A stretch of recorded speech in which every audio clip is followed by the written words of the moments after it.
नमस्कार, न्यूज 18 का digital platform देख रहे हैं आप। मैं हूं आपके साथ सपना शुक्ला। मोनिका भी हमारे साथ है और हम चर्चा उस मुद्दे पर करने वाले हैं देश भर की जिस पर निगाहें हर रोज सुबह उठते ही लगी रहती हैं, यानी कि मार्केट खुले और इन दो चीज़ों के रेट हम देखें, यानी कि सोना और चांदी।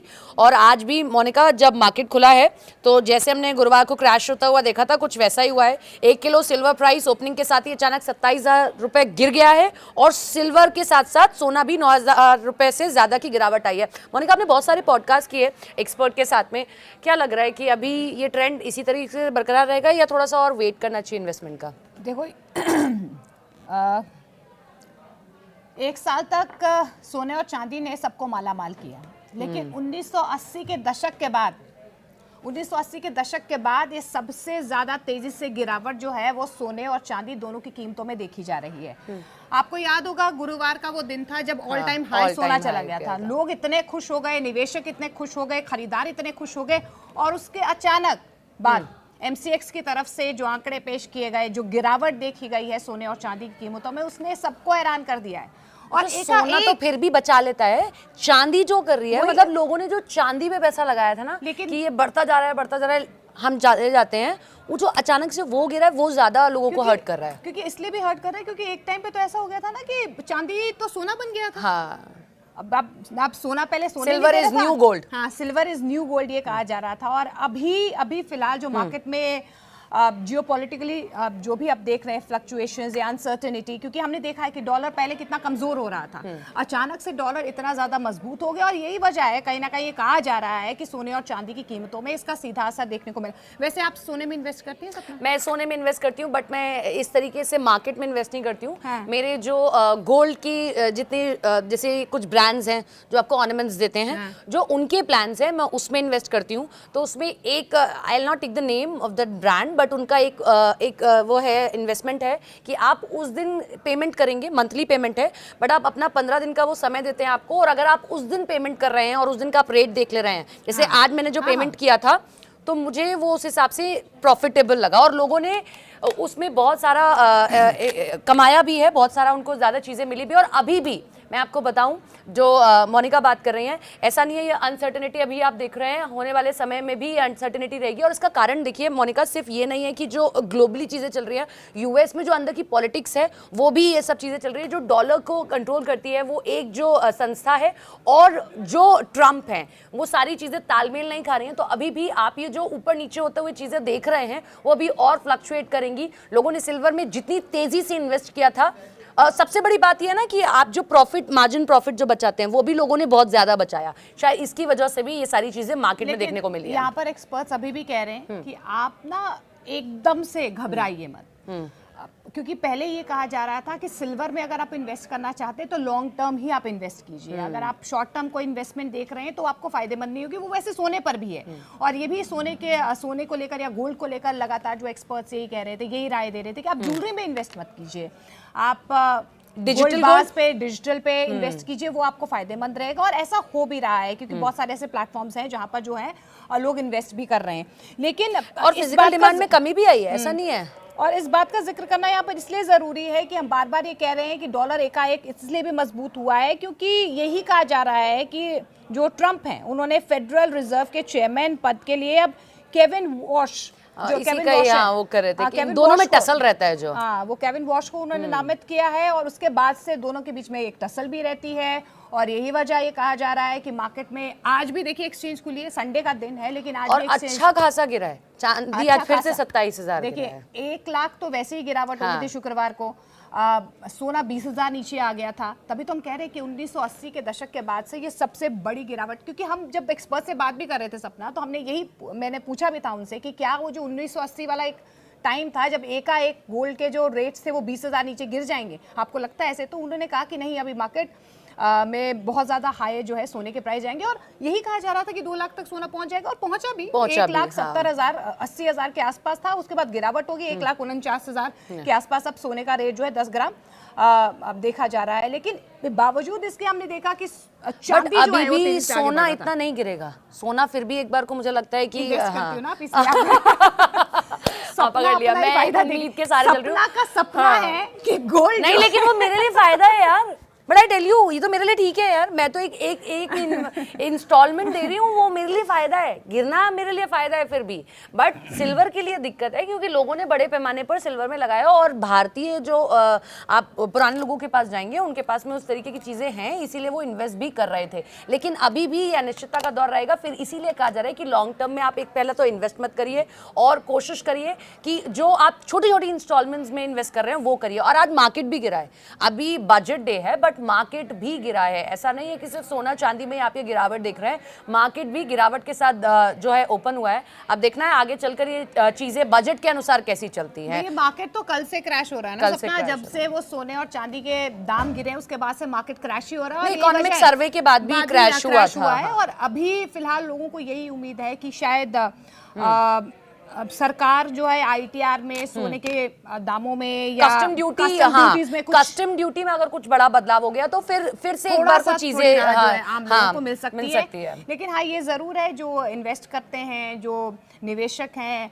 और जो कारोबारी हैं, उनको थोड़ा कहीं ना कहीं अभी मार्केट को देखना पड़ेगा, क्योंकि इस तरीके से जो गिरावट एकाएक देखी गई है उसके बाद से शायद थोड़ा सा लॉस कुछ लोगों को हुआ है। लेकिन हाँ, जो निवेश करते हैं, जो बेचना चाहते हैं, जिन्होंने शॉर्ट टर्म गोल्ड में इन्वेस्ट किया है और वो बेचना चाहते हैं, तो इस टाइम पर मुझे लगता है कि ये वक्त सही नहीं है। लेकिन हाँ ये ज़रूर है कि सोना जो है हमने ग्रेजुअली देखा है कि पिछले एक साल में लगातार उसकी कीमत जो है अप एंड डाउन रही है। लेकिन अभी फिलहाल मार्केट एक्सपर्ट्स यही कह रहे हैं कि आप जब भी इन्वेस्ट करते हैं तो आप ये मत सोचिए कि आपको एकदम से फायदा हो, लॉन्ग टर्म इन्वेस्टमेंट के तौर पर ही आप कहीं ना कहीं सोने और चांदी दोनों को देखें।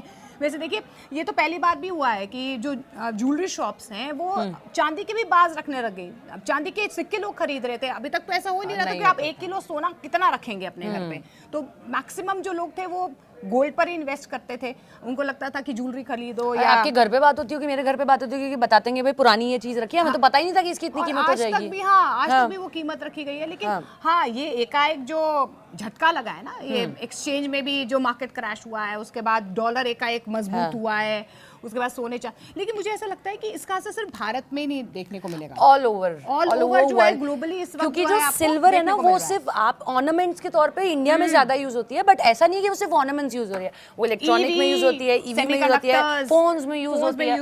और सेमीकंडक्टर का जो बीते दिनों जिस तरीके से अब उस पर काम चल रहा है, काम होना है, नई नई चीजें यहाँ पर भी लगनी है, प्लान्स लगने हैं, तो इसीलिए और चांदी में इस तरीके की चीजें देखी जा रही है। हम लोग रेट बता देते हैं आज का क्या निकल कर भाव आया है।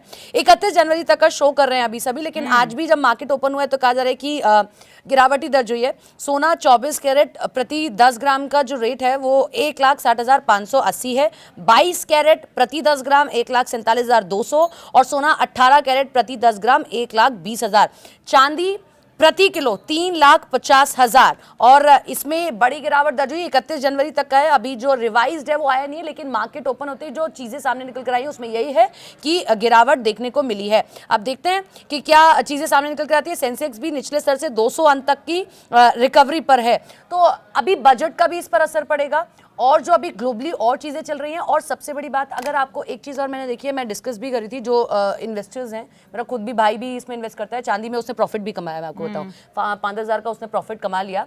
एंड ये ऐसा नहीं है कि एक ही व्यक्ति, ऐसे बहुत सारे लोग हैं जिन्होंने थोड़ा अमाउंट लगाया और प्रॉफिट भी गेन किया है, और उन्होंने समय रहते अगर चीज़ों को ठीक से रिसर्च करके R&D करके किया है तो उन्होंने प्रॉफिट भी उस तरीके कमाया है।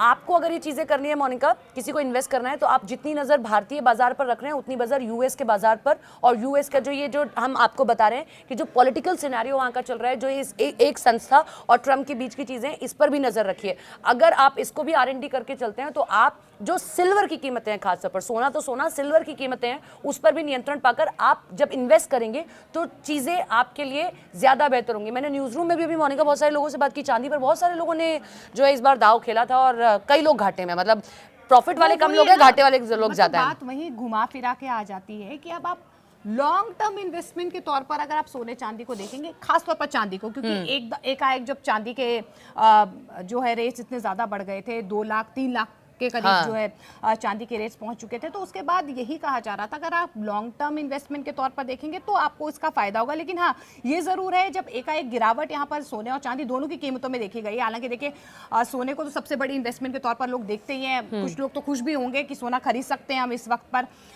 लेकिन क्या वाकई में ही ये टाइम है कि आपको सोना खरीदना चाहिए, या इससे भी नीचे अभी आ सकता है मार्केट आज? क्योंकि बजट में बहुत सारी बातें जो है वो निकल कर आएंगी। फिजिकल डिमांड में थोड़ी सी बट आपको लगता है नीचे आएगा? क्योंकि आंकड़े तो मतलब लगातार बढ़ते मतलब मेरी प्रॉब्लम पे मत जाइए।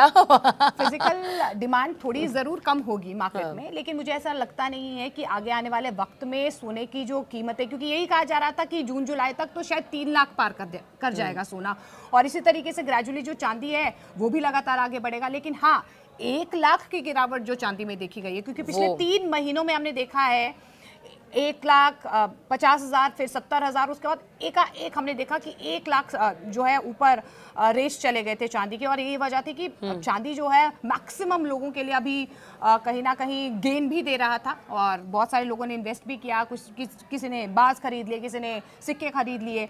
पर हाँ, ये ज़रूर है क्योंकि ईवी, सेमीकंडक्टर्स, ये बहुत सारी चीज़ें हैं जहाँ पर सोने चांदी का इस्तेमाल होता है। वहाँ पर किस तरीके से अभी फ़िलहाल मार्केट के बाद, या MCX, क्योंकि आज एक्सचेंज भी खुला है, MCX की तरफ से आगे क्या मार्केट या एक्सपर्ट्स की तरफ से कहा जाता है, ये देखना बेहद ज़रूरी होगा। लेकिन हमने आपको बता ही दिया है कि आज भी लगातार जो है गिरावट दोनों में ही देखी जा रही है, ना सिर्फ चांदी की कीमतों में बल्कि सोने की कीमतों में भी देखी जा रही है। लेकिन हाँ, सोने और चांदी की गिरावट की 2 बड़ी वजह जो है, जो इस वक्त जो मार्केट एक्सपर्ट्स बता रहे हैं, वो ये है कि प्रॉफिट बुकिंग, जैसे जो प्रॉफिट बुकिंग मैंने इसका ही बोला। हाँ, निवेशकों ने बड़े पैमाने पर प्रॉफिट बुकिंग करके रखा और है। दूसरा ये कह सकते हैं जो फिजिकल डिमांड में थोड़ी सी कमी आई, क्योंकि डिजिटली बहुत सारे लोग जो है इन्वेस्ट करने लग गए, तो शायद इसका भी कहीं ना कहीं फिजिकल डिमांड में महिलाएं कर लेती हैं, लेकिन जो पुरुष होते हैं जो मार्केट में लगा रहे हैं वो फिजिकल जो ये डिजिटल सोना होता है उसमें इन्वेस्ट कर लेते हैं। क्योंकि वो ये ना अब महिलाओं को अच्छा रिटर्न मिल जाता है उससे उनको। महिलाओं को क्या अच्छा,